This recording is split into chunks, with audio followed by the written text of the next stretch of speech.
आदरणीय दर्शकवृन्द नमस्कार। AP talk टाइममा स्वागत छ। म नीरज राज जोशी।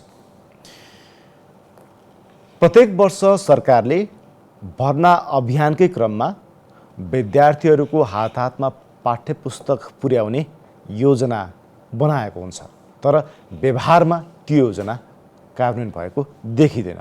अर्थात् विद्यार्थीले भर्ना भएर स्कुल जान थालिसक्दा र स्कुल गएको पनि विद्यालय गइरहेको पनि महिना दिन पुगिसक्दा पनि विद्यार्थीको हातमा पाठ्यपुस्तक पुगेको हुँदैन। पाठ्यपुस्तक विद्यार्थीले समयमै नपाउनु पठन पाठनदेखि लिएर उनीहरूको शैक्षिक सत्रमा पनि त्यसले प्रभाव पार्ने गरेको छ। मात्रै होइन कि उनीहरूको सिकाइ पद्धतिमा पनि यसले प्रभाव पारिरहेको छ। प्रत्येक वर्ष यस किसिमको खेलाँची त्यो पनि देशका कर्णधार भनिने विद्यार्थीहरूमै किन हुने गर्छ? पाठ्यपुस्तक अभावमा विद्यार्थीहरूले के सिक्ने र पाठ्यपुस्तक छपाइमा किन सधैँ ढिलासुस्ती हुन्छ? आज हामी यिनै विषयसँग सम्बन्धित रहेर यो बसाइमा कुराकानी गर्ने प्रयासमा रहनेछौँ र हामीसँग हुनुहुन्छ राष्ट्रिय अभिभावक महासङ्घका अध्यक्ष सुप्रभात भण्डारी। उहाँले कार्यक्रममा स्वागत गर्ने अनुमति चाहन्छु। यहाँलाई स्वागत छ। हजुर, धन्यवाद, नमस्कार। भर्ना अभियानकै क्रममा सबै विद्यार्थीलाई पाठ्यपुस्तक पुर्याउँछु भनेर सरकारले पटक पटक भन्छ। आर्थिक वर्षको बजेट आउँदै गर्दाखेरि त्यो बजेटमा रकम पनि विनियोजन गरिन्छ। पुस्तक छाप्नको लागि सबै कुराहरू पुर्याएको पनि छ। जनक शिक्षा सामग्री केन्द्रले यति छाप्ने, निजी क्षेत्रले यति छाप्ने, त्यो पनि सबै कुराहरूको व्यवस्था छ, र पनि पाठ्यपुस्तक छापिँदैन र विद्यार्थीले सबैमै पाठ्यपुस्तक पाउँदैनन् किन? धन्यवाद महत्त्वपूर्ण प्रश्नको लागि। यो सरकारको प्राथमिकतामा छैन भनौँ भने बजेट पहिले राखिदिएको हुन्छ। प्राथमिकतामा छ भनौँ भने यो कथा दोहोरिएको 14 वर्षदेखि निरन्तर लगातार यो एक वर्ष एउटा यस्तो वर्ष छैन जुन वर्ष चाहिँ हाम्रा विद्यार्थीहरूले पाठ्यपुस्तक समयमा सेटमा पाउनुभयो भन्ने कुरा छैन। त्यसको आधिकारिक लेखाजोखा गर्ने तात्कालीन रूपमा बोलीबाजालीको भाषामा शिक्षा विभाग, मानव स्रोत विकास केन्द्र जो अहिले बोलिन्छ त्यसले गर्ने फ्ल्यास रिपोर्ट हेऱ्यो भने प्रत्येक वर्षको शैक्षिक सत्र सुरु भएको दोस्रो हप्तासम्ममा सम्पूर्ण विद्यार्थीले पूर्ण सेटमा पाठ्यपुस्तक नपाउनेको सङ्ख्या करिब 7 देखि 9% हाराहारी हुन्छ। त्यो सरकारी तथ्याङ्क हेर्नुहोस् है। त्यो भनिसकेपछि एकातिर प्राथमिकता छैन भनौँ भने बजेट छ, प्राथमिकता छ भन्यो भने विद्यार्थीहरूले त्यो शैक्षिक सत्र सुरु हुँदाखेरि पहिलो दिनबाटै झोलाभरि आफ्नो चाहिने पाठ्यपुस्तक बोकेर हिँड्न सक्दैनन्। त्यसैले मलाई लाग्छ यो कता कता यो सरकारको प्राथमिकता रुचिको विषय, सरकारका भित्र रहेको रुचिको विषय छैन। हुन त पाठ्यक्रम सबै विद्यालयहरूले उही नै पढ्ने हो, तर पनि निजी क्षेत्रले पढ्ने रेफरेन्स बुकको कुरा कहिले पाएन भन्ने तपाईँ हामी सुन्दैनौँ होइन, कहिले सुन्दैनौँ नि, अपवादका रूपमा बाहेक। त्यस कारणले यसमा चाहिँ इच्छा शक्ति सरकारको अलिकति नभएको अथवा यसका हिडन कारणहरू अरू पनि हुन सक्छन्, त्यसको पक्षमा पछि जाम्ला। तर अब विद्यार्थीहरूको लागि त उनीहरूको नैसर्गिक अधिकारको, संविधान प्रदत्त अधिकारको कुरा हो विद्यार्थीको पाठ्यपुस्तक भन्ने कुरा। फेरि हामी कहाँ के छ भने वास्तवमा पाठ्यक्रम पढाइने हो। म एउटा रोचक कुरा तपाईँलाई सुनाउन चाहन्छु। 2065 विक्रम 2065 सालमा विद्यार्थीहरूले यो वैशाखको लास्टसम्म पाठ्यपुस्तक धेरै कुरामा नपाइसकेपछि हाकार जस्तो थियो। त्यो बेला हामीले कुरा उठायौँ अनि सरकारले के गर्यो भने तत्कालीन बेलामा चाहिँ हामीले पाठ्यपुस्तक छाप्न समय लाग्ने भएको हुनाले 15 दिन हामी छुट्टी दिन्छौँ वर्ष बिदामा कटाउने गरिकन अहिले बिदा भनेर सार्वजनिक रूपमा घोषणा गरेर राष्ट्रिय रूपमा विद्यालय बन्द गरेको कथा छ। त्यस्ता पाठ्यपुस्तक नपुर्याउन सक्दाखेरि छपाईलाई ढिला भएको कारणले यो छपाईलाई अलिकति समय लाग्ने भएको हुनाले भनेर जनतालाई आश्वासन दिनका लागि, विद्यार्थी र अभिभावकलाई आश्वासन दिनको लागि 15 दिन बिदा दिएको तपाईँहरूले हेर्नुभयो भने हामी पछाडि फर्केर हेऱ्यौँ भने त्यो देख्दछौँ भने 2068 सालमा पाठ्यपुस्तक नपुगिरहँदाखेरि तत्कालीन शिक्षा मन्त्री गङ्गालाल तुलाधर हुनुहुन्थ्यो। उहाँले एउटा छानबिन समिति नै बनाउनु भयो। पूर्व शिक्षा सचिव जयराम गिरीको संयोजकत्वमा त्यसको सदस्य म पनि एउटा थिएँ, धेरै विद्वानहरू पनि त्यसमा सदस्य हुनुहुन्थ्यो। त्यसले धेरै कुराहरू निकालेको छ, म त्यसमा नजाउँ, तर सुझाव दिएको छ। जस्तो उदाहरणको लागि प्रत्येक शैक्षिक सत्र सुरु हुनुभन्दा अघिल्लो वर्ष नै अहिले जस्तो 2080 को लागि अहिले 2079 मा के पुस्तक छाप्नुपर्ने भन्ने कुराको पुस्तकको सूची तयार हुनु पर्यो। त्यो गर्ने निकाय छ जस्तो पाठ्यक्रम विकास केन्द्र। उसले प्रत्येक वर्षको भाद्र पहिलो 1 गते भित्रमा त्यो पिआरसी अहिले चलन चल्तीको भाषा प्रिन्टिङ रेडी कपी उसले दिइसक्नुपर्छ छाप्ने निकायलाई। जस्तो अहिले उदाहरणको लागि कसलाई दिनु पर्यो, प्राइभेट सेक्टरले पाएको भए प्राइभेट सेक्टरलाई दिनु पर्यो, जनक शिक्षा सामान्य केन्द्रले पाएको उसलाई दिनु पर्यो। अहिले हामी सुन्दैछौँ फेरि एउटा कारण बन्ने मध्ये एउटा कारण यो पनि ढिलो पिआरसी दियो भन्ने कुरा। यसमा चाहिँ केही हदसम्म पाठ्यक्रम विकास केन्द्रको पनि लापरवाही छ, सबैको छ दोष, एउटा मात्र भनेर उम्किने भन्दा नि मैले खालि उदाहरणको लागि यहाँलाई बताएँ। यस वर्ष यस्तो भयो, गत वर्ष पनि एकाध कुराहरू यो सुनिएको छ। अनि त्यस पछाडि यस वर्षको कुरामा फेरि तपाईँले जोड्न खोज्नु भएको हो भने फेरि हामीले जनक शिक्षा सामग्री केन्द्र र प्राइभेट सेक्टरका साथीहरूसँग कुरा गरिरहेका छौँ, नजिकबाट हिजो बेलुकासम्म पनि कुरा गरिरहेका छौँ। जस्तो जनक शिक्षाले अहिले 30 लाख थान पाठ्यपुस्तक छाप्न बाँकी छाप्दैछौँ, हामी यो महिनाभित्र पुऱ्याउँछौँ भनेर कमिटमेन्ट गरेको छ। किन तपाईँहरूले यसो गर्नुभयो भनेर हामीले उहाँहरूलाई सोद्धाखेरि हाम्रो अन्तर्राष्ट्रिय बजारमा यो के भन्छ कागजको अभाव भयो। एउटा युक्रेन युद्धले गर्दा कागजको प्रभाव पर्यो, कागज पाइएन रे उहाँहरूको भनाइ है। म भन्छु यो बुझ्ने टेक्निकल मान्छेहरूले बुझ्नुभएको होला, सायद हो केही हदसम्म यसमा सत्यता पनि हुनसक्छ, तर यसको पूर्व तयारी नभएको कुरा त अर्को कुरा रहेछ। त्यस पछाडि निर्वाचन भयो, मतपत्र त उहाँले छाप्न सक्नुभयो होइन, मतपत्र छाप्न सक्नुभयो नि, तर मतपत्र छाप्दा त्यो कारणले पनि हामीलाई ढिलाइ भयो र हाम्रो कर्मचारीहरू निर्वाचनमा खटिए भन्ने उहाँहरूको कारण, एक्सक्युज गराउने कारणहरू उहाँले त्यो दिनुभएको छ। जेसुकै भए तापनि मैले अघि सुरुमा भन्न खोजेँ जयरामगिरीको रिपोर्ट पढियो भने त्यसले कसको जिम्मेवारी के हो, कहिलेसम्म दिने भन्ने कुरा 2068 सालमा बुझाएको हो। त्यसलाई अहिलेसम्म आउँदाखेरि फेरि 68बाट अहिले आउँदा 11 वर्ष भयो, अहिलेसम्म फलो गरिँदैन। र अहिले म उदाहरण रोचक कुरा के भने 2080 फेरि आउँदैछ नि, अहिले त हामी 79 को लागि कुरा गऱ्यौँ, फेरि 2080 को लागि छाप्नको लागि जस्तो यस वर्ष 4 कक्षा 7 कक्षा र 9 कक्षाको पाठ्यक्रम परिवर्तन भएको छ। अब फेरि अर्को 2-3टा कक्षाको पाठ्यक्रम परिवर्तन हुनेछ यस वर्ष। त्यो पाठ्यक्रमको पाठ्यवस्तु के बनाउने भनेर उसले तयार गरिसकेको अवस्था मैले सुनेको छैन। यदि म गलत रहेछु पनि सच्चिन भनेपछि अलिकति यसलाई दर्शकले बुझ्ने भाषामा भनौँ कि पाठ्यक्रम विकास केन्द्रले प्रत्येक वर्ष केही पाठ्यपुस्तकहरूको परिमार्जन गर्छ, त्यसको लेसन र त्यसको कन्टेन्टमा उसले परिमार्जन गर्छ। त्यो परिमार्जन गरेको पाठ्यपुस्तक समयमै छपाई पुगेन भनेपछि हामीले यो अभाव चाहिँ भोलिका दिनमा पनि खेप्न सक्छ, भोलिका वर्षमा पनि आउन सक्छ। अथवा ढुवानीको कारणले मैले फेरि सुन्दैछु यसपटक पनि ढुवानीका केही व्यवसायीहरूले उहाँहरूले पाउने कमिसन, उहाँहरूको अब ज्याला भन्नुहोस् न होइन, त्यो कमिसन टाइममा नपाउने कुरो भएको सुनिश्चितता नभएको कारणले उहाँहरूले उठाउनु भएन र अहिले भर्खर कुरा मिलेर उठाउने तयार भयो भन्ने पनि सुनेँ मैले। तर धेरै फ्याक्टरहरू छन्, प्रेसले छाप्दैन भने, जनक शिक्षा वा प्राइभेटले छापेन समयमा भने, उनीहरू अल्छी गरेर बस्यो भने, पाठ्यवस्तु समयमा बुझाइएन भने, अब ढुवानी समयमा भएन भने, ढुवानी भइसक्यो सदरमुकाममा पुग्यो अथवा तहगत रूपमा पुग्यो, सरहरूले किन्न आउनुपर्छ, त्यो पुस्तक किनिदिन आउनुपर्छ, त्यो उठाउदिन आएन भने हामीले त्यो स्कुलमा पुऱ्याउने कुरा भनेको थियौँ। हेर्नुहोस् पैसा यत्रो पैसा छुट्टिएको छ, स्कुलमा डेलिभरी गर्न सकिन्छ के?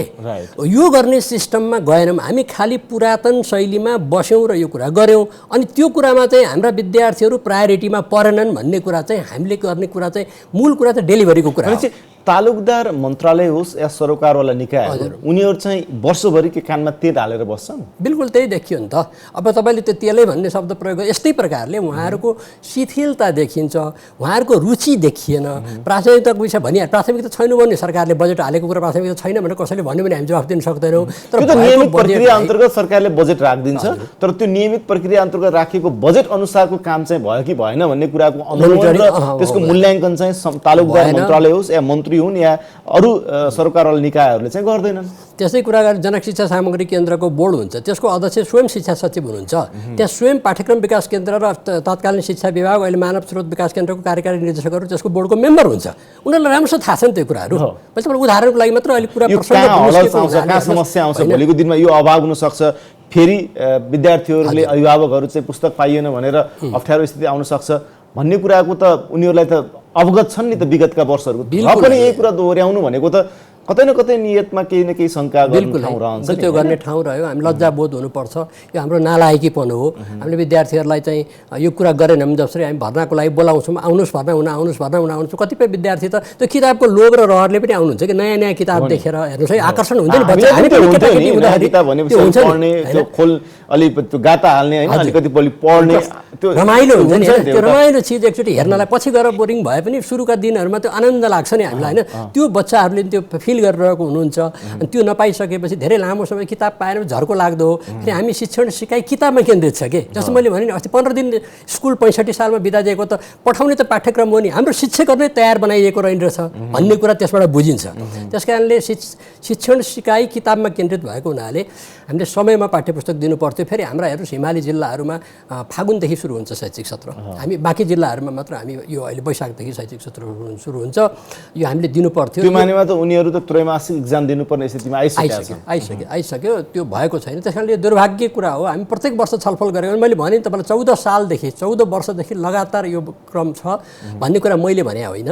शिक्षा विभागको डाटाले नै त्यो कुरा भन्छ कि हामीले दोस्रो हप्ताभित्र पहिलो शैक्षिक सत्र सुरु भएको 15 दिनभित्रमा हेर्दाखेरि अध्ययन गर्दाखेरि विद्यार्थीको हातमा करिब 10% पनि लगभग विद्यार्थीहरूले पाठ्यपुस्तक पुरा सेटमा एउटा 7वटा विषय छ भने 4वटा पाउनुहुन्छ, एउटा पाउनुहुन्न, 5वटा पाउनुहुन्छ, 2टा पाउनुहुन्न, यस्ता प्रकारले नपाएको कुराहरू हामी जनक शिक्षा सामग्री केन्द्रलाई कक्षा 4 देखि 10 सम्मको पाठ्यपुस्तक छाप्नको लागि उसलाई चाहिँ त्यो जिम्मा दिइएको छ।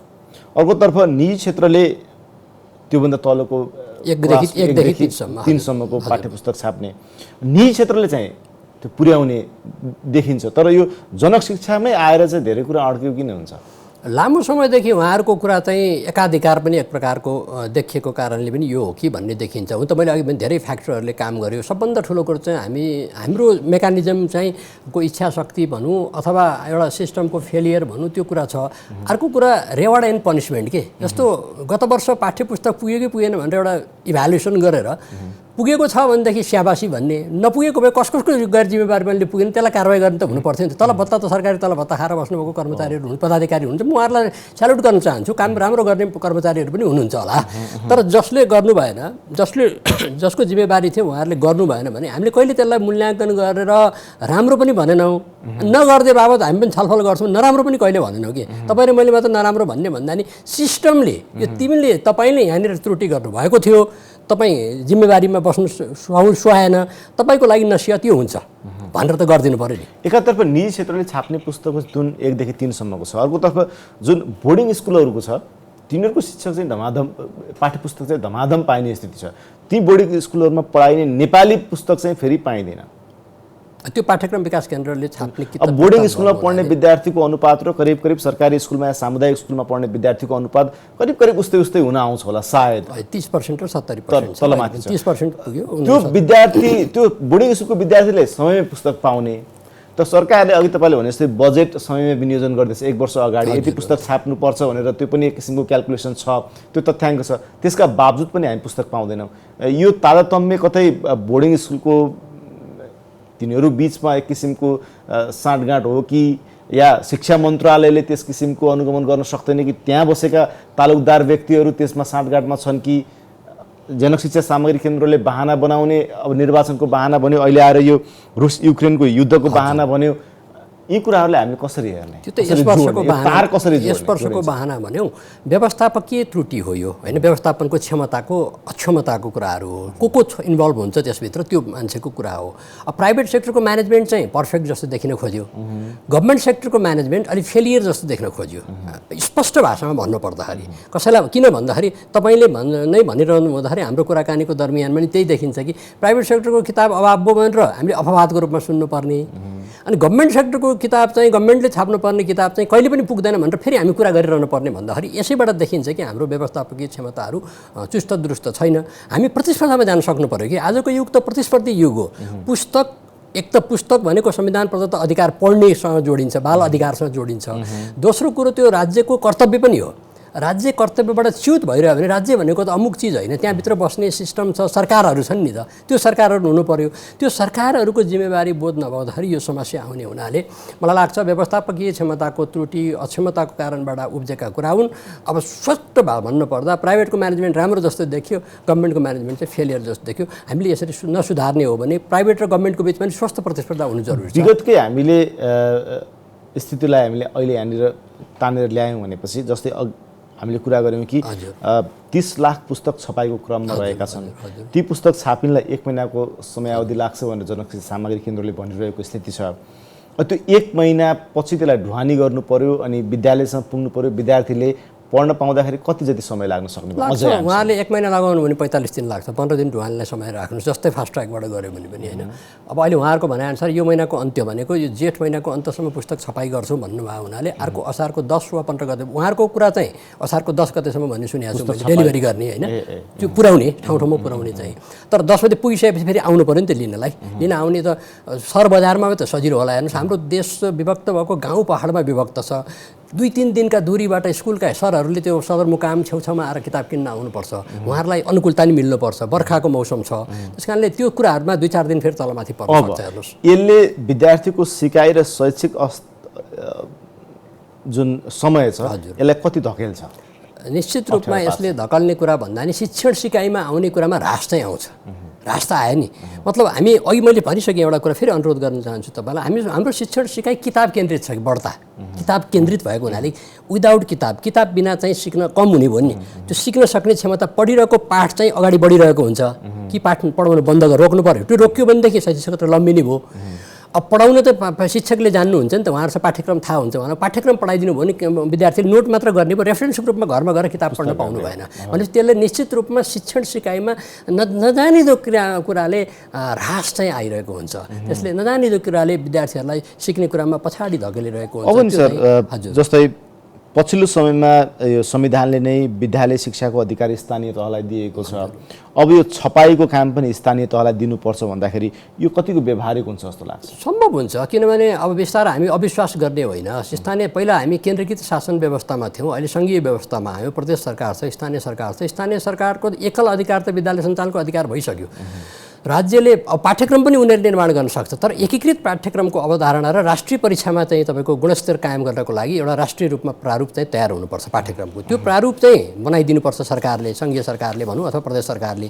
त्यो बनाएको विद्यालय तहको पाठ्यक्रम चाहिँ हामीले तल्लो तहमा पुर्याइदिने सक्यो समयमा भने तपाईँहरू छाप्नुहोस् भनेर बजेट पनि पठाइदिनुहोस्, छाप्न पनि दिनुहोस्। सकिँदैन भने अहिले एकैचोटि स्थानीय तहमा जान गाह्रो लाग्छ भनेदेखि प्रदेश सरकारलाई जिम्मा दिउँ। प्रदेश भनेको जस्तो उदाहरणको लागि काठमाडौँमा छापिएको किताब दार्चुलामा पुर्याउनु पर्छ फेरि ढुवानी गरेर भन्ने के कुरा छ त? प्रदेशमा 7 नम्बर प्रदेशको हाम्रो प्रदेश चाहिँ धनगढी वा कहीँ छ भने त्यो धनगढी क्षेत्रमै छापियो भने त दार्चुलाको मान्छेले डोटीको मान्छेले ती नजिक आएर लिन सजिलो हुन्छ, ढुवानी गर्न पनि सजिलो हुन्छ, ढुवानी भाडा नि कम हुनसक्छ होइन। त्यसले गर्दाखेरि यो अहिले छपाईको कुराहरूमा जुन भएको जसले सुकै छापोस्, हामीले छाप्ने कलेजसँग कुरा आएन कि तपाईँ हाम्रो महत्त्वपूर्ण प्रश्न भने डेलिभरीको हो कि आवश्यकता हो, विद्यार्थीले समयमा पाठ्यपुस्तक के गर्दाले पाउँछन् त्यो अधिकार, फेरि कहिले अधिकारको नि कुरा हुन्छ। अहिले एकल अधिकारको कुरा हुनाले स्थानीय सरकारको अधिकार, स्थानीय सरकारलाई पैसा पनि दिनुहोस्, तपाईँ छाप्नुहोस् भनेर दियो, उसले उहाँले आफ्नो ठाउँमा प्रेस छाप्नुहुन्छ, नभए नजिकको ठाउँमा लगेर प्रेसमा छाप्नु होला, क्वालिटी दिनुहोस् भन्नुहोस्, समयमा यो दिनुपर्ने सिआरसी पिआरसी जे छ प्रिन्टिङ रेडी कपीहरू टाइममा दिनु पऱ्यो, समयमा पैसा दिनु पऱ्यो, विकास केन्द्रले त पुर्याइदिनु पऱ्यो, त्यो त पुर्याउनु पर्छ। त्यो भने पुर्याउने भनेको फेरि अहिले अनलाइन छ नि, अहिले जमाना त यस्तो भइसक्यो, खालि किताब पनि सकिन्छ भने त अझ अनलाइन दिए हुन्छ नि, डिभाइसेसहरू बाँडिदिउँ न ल, यही पैसाले डिभाइसेस विद्यार्थीलाई बाँडिदिउँ, ती पढ्नुहुन्छ उहाँले। हामी आधुनिक जमानामा जाने भने त धेरै कुरो फड्को मार्न सक्छौँ, ओ इच्छा शक्तिको कुरा हो, स्रोत पनि छ हामीसँग। म तपाईँलाई रमाइलो कुरा भनौँ, 2 वर्ष लकडाउनमा परियो, 2 वर्ष लकडाउनमा परिसकेपछि सरकारले अनलाइन भर्चुअल प्रणालीमा पढाउने भने भर्चुअल प्रणालीमा सबभन्दा इफेक्टिभ भनेको अनलाइन मोड थियो भर्चुअल मध्येको। कतिपय गाउँमा त हाम्रो बिजुली बत्ती छैन होइन, डिभाइसेस छैन, गरिबका छोरछोरी अभावमा मात्नुभएका हाम्रो अभिभावकका सन्ततिहरूका निमित्त डिभाइसेस छैन। त्यतिखेरको तत्कालीन रूपमा सरकारले वितरण गरिरहेको दिवा खाजा, सेनिटरी प्याड छोरीछोरीहरूलाई दिने, दैनिक रूपमा दिनुपर्ने खर्च छुट्याउँदाखेरि झन्डै 21 अर्ब पैसा 1 वर्षमा त्यो नपढेको दिनमा रोकिँदो रहेछ। त्यो 21 अर्ब पैसा हामीले सरकारलाई के अनुरोध गऱ्यौँ शिक्षा मन्त्रालय, यो पैसा तपाईँ डिभाइसेस किनेर बाँडिदिनुहोस् न सबैलाई, बाँडिदिनुहोस्। तर त्यो पनि भएन, शिक्षाले अर्थलाई भन्यो, अर्थले कसलाई भन्यो, कोही कुरो सिद्धिएर गयो। मतलब हामीसँग त्यो रुचि नै छैन जस्तो लाग्छ कि। अब अहिले तपाईँले उठाइहाल्नुभयो ठ्याक्क कुरा, यो जमानामा केही पनि छैन, एउटा डिभाइसेस बाँडिदियो 2000-3000 पनि पर्दैन होला, अहिले बल्कमा किन्ने हो भने त्यो सरकारले चाहे पनि किन्न सक्छ। प्रत्येक वर्ष एउटा डिभाइसेस बाँडिदिएर त्यही डिभाइसेसबाट अनलाइन सुविधा दिउँ, इन्टरनेटको सुविधा दिउँ, त्यो इन्टरनेटबाट पुस्तकै त्यहीँ हेरेर पढोस् न उसले, होइन र? त्यो गर्न सकिन्छ नि, गर्न नसकिने कुरा छैन, त्यो इच्छा शक्तिको कुरा, त्यो गरिदियोस्। अथवा त्यो गर्न सक्दैन भनेर लाग्छ र हात उठाउनुहुन्छ भने कहिले पनि हामी यो छलफल गर्न नपरोस्। हामी यसरी छलफल गऱ्यौँ कि ओहो यो वर्ष त पाठ्यपुस्तक समयमा विद्यार्थीहरूले प्राप्त गर्नुभयो, धन्यवाद छ सरकार, छलफल गर्ने कुरामा जाऊँ न। यहाँसम्म भनियो कि कागजको अभाव छ भने, हजुर त्यो कागजको अभाव हुने स्थिति हो या के हो? कहिलेकाहीँ यो सम्भावना होला, यो हाइली टेक्निकल कुरा भएर मैले पनि सबै विज्ञ भएर मैले भन्न सक्दिनँ। तर यो कुरा यसपालि युक्रेन युद्धले भारतमा पनि केही हदसम्म कागजको अभाव भयो भन्ने सुन्यो। हाम्रो बजार, हाम्रो आन्तरिक उद्योगले मात्र यो कागज प्रतिपूर्ति गर्न सक्दैन भन्ने मैले सुनेको छु है। म यदि गलत छु भने म सच्याउँला। त्यस भएपछि कहिलेकाहीँ हामी डिपेन्डेन्ट भएर भारतबाट नि कागज आयात गर्नु पर्यो। त्यो गरेपछि भारतको बजारमै कागज छैन भने यसले केही हदसम्म यसपटक असर गरेको हुनसक्छ। त्यसो भने अर्को वर्ष नि त गर्ला नि, होइन? योभन्दा अघिल्लो वर्ष के कारणले पुगेन भन्ने कुराहरू यो हुँदाखेरि हामीले त यति पाठ्यपुस्तक चाहिन्छ, यति पाठ्यपुस्तक छाप्नको लागि हामीले यति कागज चाहिन्छ भने त्यसको जो त बजेट अगाडि नै आउँछ भने त्यो जनशिक्षाले या सम्बन्धित निकायले किन त्यसको जो गर्दैन? टेक्निकल हलस रहेछ। सरकारले के गर्नु पर्दो रहेछ भने हामीले त नजिकबाट बुझ्यौँ। सरकारले यस वर्ष हाम्रो विद्यार्थीको प्रक्षेपण यो छ भनेर शिक्षा विभाग भन्ने भाषा प्रयोग गरेँ मैले। त्यो अहिले शिक्षा तथा मानव स्रोत विकास केन्द्र छ। उसले हाम्रो यति विद्यार्थी 2080 सालको लागि हुने हुनाले यति पुस्तक तपाईँहरूले छाप्नुहोस् भनेर अनि उसले निर्णय गरेर दिनुपर्छ। हेर्नुहोस्, यो निर्णय फेरि वर्षै पछि गर्नुपर्ने रहेछ। यो मलाई टेक्निकल कुरा मैले अचम्म लाग्छ मलाई। हाम्रो ब्युरोक्रेटिक हलस देखेर पनि सधैँ यसले यसरी छाप्ने भन्दै हुन्छ नि। अनि त्यो छाप्ने दिने निर्णय छ नि, त्यो आदेश पत्र पनि ढिलो जान्छ। त्यो गइसकेपछि उसलाई पैसा चाहिने होला अथवा के होला, यसरी हेर्दाखेरि त प्रायोरिटीमै परेन जस्तो हो त। अनि त्यही त भन्नु। अनि त्यसपछि जब छाप्ने यति प्रक्षेपण गर्ने भनेपछि तपाईँले भनेको कुरा आयो। अब उसले तयारी के गर्नु पर्यो? छाप्ने प्रेस जोसुकै होस्, अमुक प्रेसहरू, त्यो प्रेसले आफ्नो कागजहरू तयारी गर्नु पर्यो। अनि कागज सँगसँगै उसले छाप्ने मेटेरियल चाहियो। त्यसै त छापिँदैन, ब्ल्याङ्क त हुँदैन। उसलाई के छाप्नु पर्यो भने उसले छाप्ने दिने यो मेटेरियल यो कक्षाको पाठ्यपुस्तक परिवर्तन भएको छ, विज्ञानमा यो छ, भूगोलमा यो छ, अङ्ग्रेजीमा यो छ भनेर उसलाई दिनु पर्यो प्रिन्टिङ रेडी कपी। त्यो चिज पनि फेरि ढिलो हुन्छ। अनि त्यो ढिलो भएपछि उसले के भन्छ? अर्को छाप्ने निकाले, हेर्नुहोस् त यसपालि त चुनाव आयो, यस्तै पर्यो, हाम्रो कर्मचारी खटिए। अनि फेरि अर्को के भने हेर्नुहोस् युक्रेन युद्ध भयो, कागज छैन। अहिले युक्रेन युद्ध भयो, योभन्दा अगाडि के भयो, त्योभन्दा अगाडि के भयो, त्योभन्दा अगाडि एउटा कारण त बनेको छ नि। तर प्रत्येक वर्षको कारणले हामीले के देख्छौँ भने पाठ्यपुस्तक नपुग भएको, अभाव भएको भन्ने कुरा त हामीले बुझ्छौँ। यो वर्ष पो युक्रेन युद्ध भयो, अघिल्लो वर्ष त भएको थिएन, कागजको अभाव पनि थिएन र पनि समयमै पाठ्यपुस्तक तिमीले पुर्याउन सकेका थिएनौ। 14 वर्षदेखि त भइरहेको त्यो दोहोरिएको छ। अर्को वर्ष नदोहोरियोस् कामना गरौँ, भगवान्सँग प्रार्थना गरौँ। हाम्रा भगवान् बोल्ने भगवान् हुन्, बोल्ने भगवान् भनेको सरकार हुन्, सरकारका प्रमुखहरूले कुरा बुझुन् भनेका छौँ। त्यो कुरा विद्यार्थीप्रतिको यो किसिमको गर्नु पनि एक प्रकारको अपराध पनि हो। यस्तो किसिमको काम नगरौँ। जोसुकैले भए पनि एकले अर्कालाई दोषी नलगाउनु। अहिले हामीले यो भन्ने भन्दा पनि हाम्रो कन्सर्न भनेको विद्यार्थीले समयमा पाठ्यपुस्तक पाउनु पर्यो, पढ्न पाउनु पर्यो, उसको अधिकारको रक्षा गर। अब खाली कुरा आयो अहिले छलफल भएको हुनाले के कारणले कसो कारणले भनेर हामी कारणभित्र छिर्यौँ। त्यो कारणमा जाने नै होइन। हुनुपर्ने कुरा त विद्यार्थीहरूले समयमा शैक्षिक सत्र सुरु हुनुभन्दा 1 हप्ता अगाडि नै स्कुलमा पुगोस् न कमसेकम किताब। अब अन्त्यमा हामी यो समस्यालाई निराकरण गर्नको लागि आजको दिनदेखि गर्नुपर्ने तपाईँहरूका सुझावहरू, तपाईँ अघि पनि भन्नुभयो 68मा बनेको एउटा हजुर उच्चरामगिरी आयोग सुझाव आयोगले तपाईँले दिएको सुझाव, त्यस आधारमा चाहिँ के कुराहरू गर्नुपर्ने हुनसक्छ? अब 2080 को लागि तयारी गरौँ। अहिले हामी आज जेठको 20 गते तपाईँ र म छलफल गर्दैछौँ। सकिन्छ श्रावणको 1 गतेसम्म नयाँ छापिने, पुरानो पुस्तकको हकमा छँदैछ अलरेडी, त्यो छापिने पुस्तक चाहिँ श्रावणको 1 गतेसम्म यो पुस्तक छाप भनेर कल्ला दिनुपर्ने सरकारले दियोस्, सरकारको चाहिँ निकायले दियोस्। त्यो छाप्नलाई चाहिने कुरामा निरन्तर अनुगमन पनि गरिरहोस्। त्यो गरेन भने समयमा त्यो नगरेको कुराहरूलाई अब समयमा हामीले गर्न थाल्यो भने त्यो भइहाल्छ। त्यसलाई मङ्सिर महिनासम्म छाप्ने निकायले छापिसकोस्। मङ्सिरमा छापिसकेपछि पुसमा ढुवानी सुरु गरोस्। त्यो पुसमा ढुवानी सुरु गर्यो भने फागुनमा शैक्षिक सत्र हुने विद्यार्थीहरूले, त्यो हिमाली जिल्लाका विद्यार्थीहरूले माघसम्म त पुग्ने भयो। पुसमा जसरी ढुवानी जति ढिलो गरे पनि 1 महिनामा त पुग्ला नि, हामी अनुमान गरौँ। अब ढुवानी नै गरेर हात बाँधेर बस्यो भने त्यहाँ पनि खबरदारी गर्नुपर्छ। त्यस्तो कामहरू गर्न सक्यौँ भने तत्त ठाउँको जिम्मेवारी गरौँ, हेरौँ। वा त्योभन्दा आधुनिक पद्धतिमा जाने भने अनलाइन सिस्टमबाट किताब छापौँ। त्यो पनि होइन भनेदेखि प्रेसहरूले जो छाप्ने मानिलिउँ जनशिक्षाले छाप्नुपर्छ पुस्तक भने उसले 7 प्रदेशमा प्रेस लगोस् न, त्यहीँ छापोस्, त्यहीँबाट ढुवानी गर्छ। कमसेकम ढुवानीको कारणले नि बाधा हुँदैन। यसरी जाउँ र त्यसरी नगरिने हो भने 2080 सम्म हामीले एउटा कार्ययोजना ल्याएर सार्वजनिक गरौँ, जनतालाई वाचा गरौँ। गरिँदैन त्यहाँबाट जो चुक छ, जुन निकाय चुक छ त्यसलाई कडा दण्डको व्यवस्था गरौँ। हस्, कार्यक्रममा आएर यति कुरा राख्नुभयो त्यसको लागि तपाईँलाई धन्यवाद। धन्यवाद तपाईँलाई पनि धेरै धन्यवाद। दर्शकमा आउनुहुन्थ्यो राष्ट्रिय अभिभावक महासङ्घका अध्यक्ष सुप्रभात भण्डारी। आजको एपी टक टाइमको समय सकिएको छ, बिदा दिनुहोस्, नमस्कार।